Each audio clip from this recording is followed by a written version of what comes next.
Class 11 NCERT English Hornbill. Chapter 5 The Ailing Planet, The Green Movement's Role. By Nani Palkiwala. Before you read, notice these expressions in the text.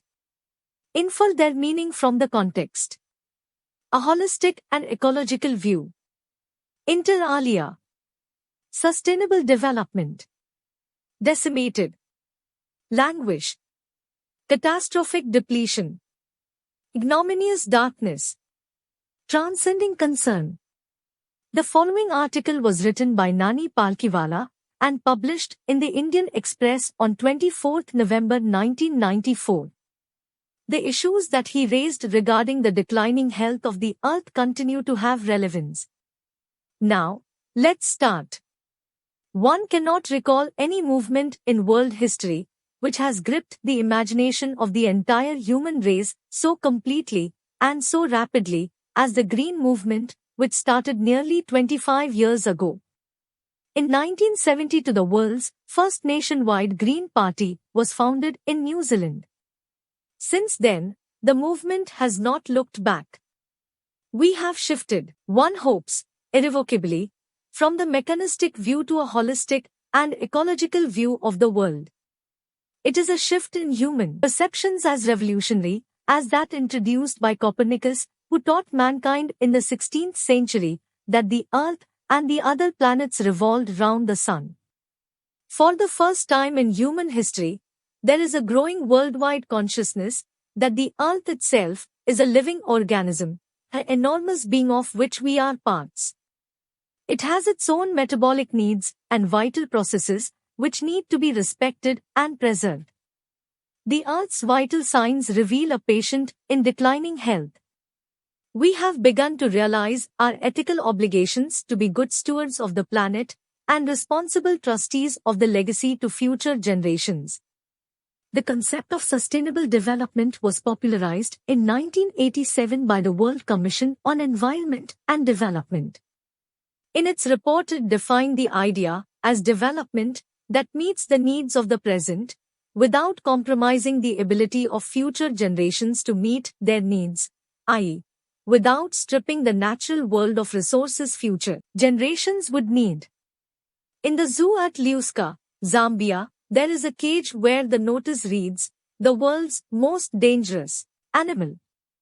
Inside the cage, there is no animal but a mirror where you see yourself. Thanks to the efforts of a number of agencies in different countries, a new awareness has now dawned upon the most dangerous animal in the world. He has realized the wisdom of shifting from a system based on domination to one based on partnership. Scientists have catalogued about 1.4 million living species with which mankind shares the earth. Estimates vary widely as regards the still uncatalogued living species. Biologists reckon that about 3 to 100 million other living species still languish unnamed in ignominious darkness. One of the early international commissions which dealt, inter alia, with the question of ecology and environment was the Brandt Commission, which had a distinguished Indian as one of its members, Mr. L.K. Jha. The first Brandt report raised the question, are we to leave our successors a scorched planet of advancing deserts, impoverished landscapes, and ailing environment?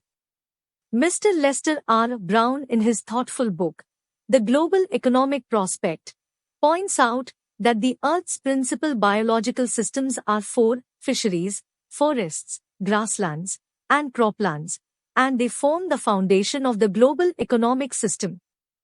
In addition to supplying our food, these four systems provide virtually all the raw materials for industry except minerals and petroleum-derived synthetics.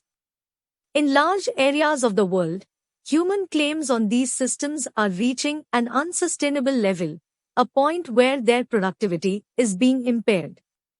When this happens, fisheries collapse, forests disappear, grasslands are converted into barren wastelands, and croplands deteriorate. In a protein-conscious and protein-hungry world, overfishing is common every day. In poor countries, Local forests are being decimated in order to procure firewood for cooking. In some places, firewood has become so expensive that what goes under the pot now costs more than what goes inside it.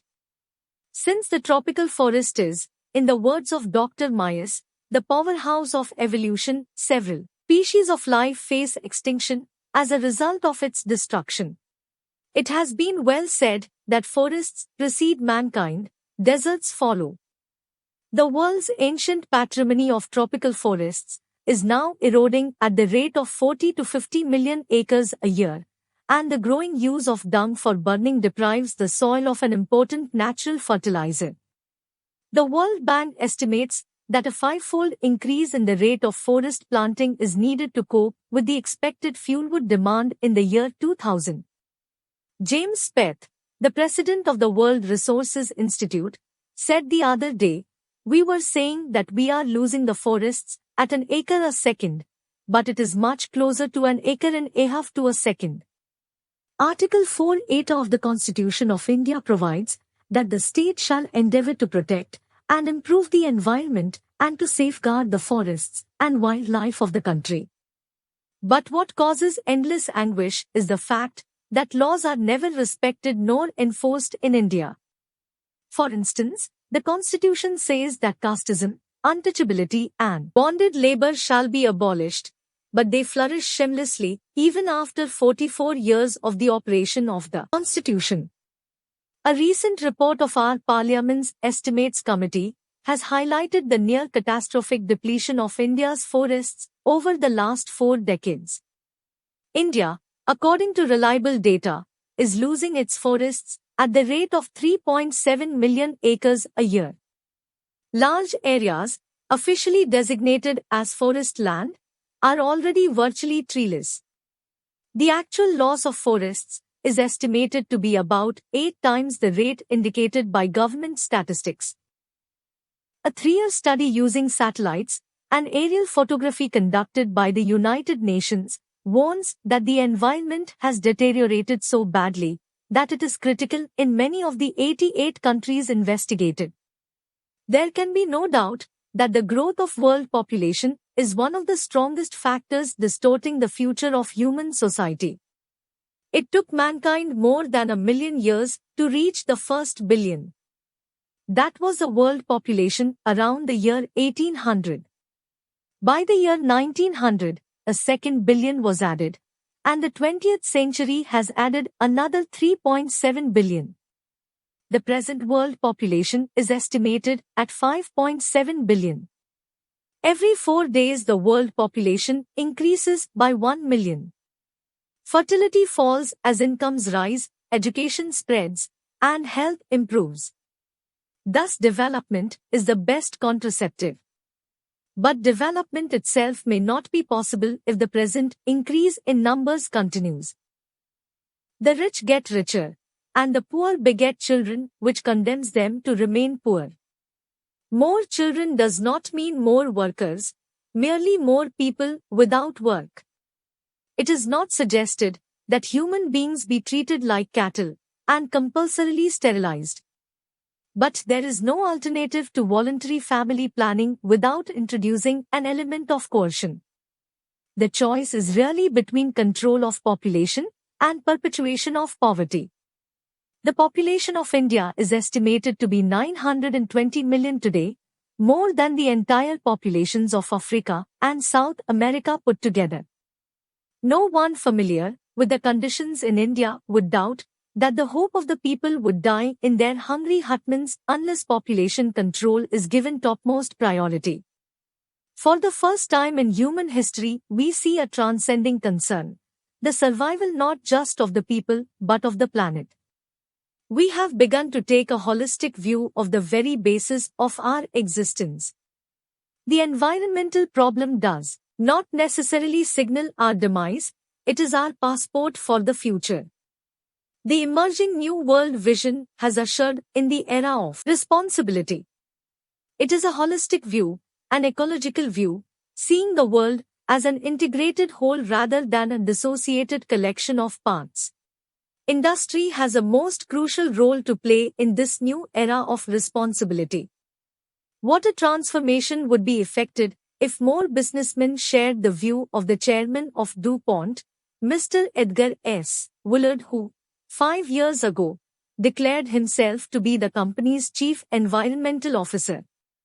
He said, "Our continued existence as a leading manufacturer requires that we excel in environmental performance." Of all the statements made by Margaret Thatcher during the years of her prime ministership, none has passed so decisively into the current coin of English usage as her felicitous words, "No generation has a freehold on this earth. All we have is a life tenancy, with a full repairing lease." In the words of Mr. Lester Brown, "We have not inherited this earth from our forefathers. We have borrowed it from our children."